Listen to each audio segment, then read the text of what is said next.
بسم اللہ الرحمن الرحیم۔ ان اللہ لا یخفی علیہ شیء فی الارض ولا فی السماء هو الذی یصورکم فی الارحام کیف یشاء لا الہ الا هو العزیز الحکیم۔ صدق اللہ العظیم۔ سورہ آل عمران کی ابتدا میں دعوی توحید مذکور ہے کہ اللہ کے علاوہ کوئی الہ اور معبود نہیں۔ ایک عالمگیر دعویٰ ہے جو سابقہ آسمانی کتابوں میں بھی مذکور ہے اور قرآن کریم میں بھی اللہ تعالیٰ نے اس کو بڑی بسط و شرح کے ساتھ بیان کیا ہے۔ یہ لا الہ الا ہو، یہ پیغام تمام انبیاء کرام کا مشن بھی ہے۔ وہ لوگ جو اللہ کے علاوہ اوروں کو معبود مسجود جانتے ہیں، قرآن کریم میں دلائل کی روشنی میں ان لوگوں کے سامنے یہ بات رکھی گئی کہ الہ اور معبود صرف اور صرف اللہ تعالیٰ ہی کی ذات ہے۔ نجران کے نصارہ نے آپ صلی اللہ علیہ وسلم کے سامنے جب حضرت عیسیٰ اور حضرت بی بی مریم کی الوہیت کا دعویٰ پیش کیا کہ وہ الہ اور معبود ہیں اور ان میں خدائی صفات ہیں، تو ان آیات کے تناظر میں انہیں جواب دیا گیا۔ اب یہ جو تلاوت کردہ آیات کریمہ ہیں، آیت نمبر 5 اور 6، ان میں اللہ تعالیٰ دو دلائل عقلیہ ذکر فرما رہے ہیں۔ ایسی دلیل ہے جس کا تعلق انسانی عقل کے ساتھ ہے۔ ذرا سے غور کرنے کے بعد یہ دعویٰ آسانی سے سمجھ آ سکتا ہے ان دلائل کی روشنی میں۔ اب اللہ تعالیٰ ہی اکیلا الہ اور معبود ہے، اس پر دلیل عقلی کیا ہے؟ فرمایا ان اللہ لا یخفی علیہ شیء فی الارض ولا فی السماء، کہ اللہ تعالیٰ کی شان یہ ہے کہ آسمان و زمین میں ایک ذرہ بھی اس سے مخفی نہیں ہے۔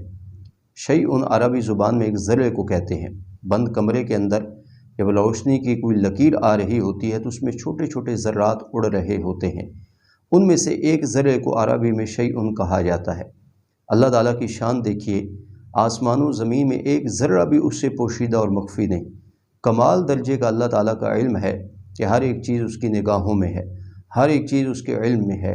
آسمان و زمین میں ایک ذرہ بھی اللہ تعالیٰ سے مخفی نہیں ہو سکتا۔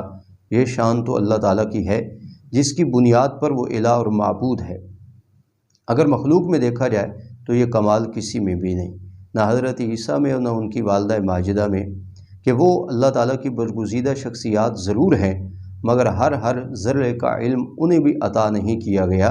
تو معلوم ہوا جب مخلوق میں کوئی اور اس شان سے متصف نہیں ہے اور یہ شان اور کمال صرف اور صرف اللہ کا ہے، تو پھر ماننا پڑے گا کہ اس کے علاوہ الہ اور معبود کوئی نہیں۔ دوسری دلیل یہ ذکر کی هو الذی یصورکم فی الارحام کیف یشاء، اسی اللہ تعالیٰ کی شان ہے کہ وہ تمہاری ماؤں کے رحموں میں تمہاری تصویریں بناتا ہے، شکلیں بناتا ہے، اور جیسے وہ خود چاہتا ہے ویسے بناتا ہے۔ اب یہ شان اور کمال بھی صرف اور صرف اللہ کا ہے کہ اللہ تعالیٰ نے اپنی کاریگری دکھائی ہے ماں کے رحم میں۔ جہاں اندھیرا ہوتا ہے وہاں اللہ تعالیٰ نے اندھیروں میں کام کیا، اور پانی پر یہ کاریگری دکھائی کہ اللہ تعالیٰ نے پانی پر انسان کی خوبصورت تصویر بنائی اور اپنی مشیت اور اپنے ارادے سے بنائی۔ یہاں مخلوق کے کسی فرد کا کوئی مشورہ تک شامل نہیں۔ یہ شان اور کمال صرف اور صرف اللہ کا ہے، جس کی بنیاد پر وہی الہ اور معبود ہے، اس کے علاوہ کائنات میں اور کوئی الہ اور معبود نہیں۔ اب اس آیت کے تناظر میں دیکھا جائے تو حضرت عیسیٰ علیہ السلام بھی مصور نہیں، بلکہ ان کی تصویر تو خود بنائی گئی۔ اللہ تعالیٰ نے ان کو خود تخلیق فرمایا، وہ مخلوق ہیں نہ کہ خالق۔ اور حضرت بی بی مریم اللہ تعالیٰ کی، وہ بھی اپنی شکل و صورت میں اپنی تخلیق میں محتاج ہیں۔ جو اپنی شکل و صورت کے معاملے میں، اپنی تخلیق کے معاملے میں اللہ کا محتاج ہو، وہ بھلا الہ اور معبود کیسے ہو سکتا ہے؟ دنیا میں جن لوگوں نے بھی جس رنگ میں اللہ کے شریک بنا رکھے ہیں، یہ آیات ان کو دعوت فکر دیتی ہیں کہ تمہارے معبود آیا انہوں نے اپنی شکل و صورت خود سنواری ہے، وہ خود پیدا ہوئے ہیں، یا وہ کسی کے محتاج ہیں؟ تو وہ بھی یہ کہیں گے کہ یہ اللہ تعالیٰ کی مخلوق ہیں، اللہ تعالیٰ نے انہیں بنایا ہے، اللہ نے انہیں تخلیق کیا ہے۔ تو اندازہ لگائیے جو خود مخلوق ہوں، جو شکل و صورت میں دوسروں کے محتاج ہوں، وہ خود بھلا کیسے معبود ہو سکتے ہیں؟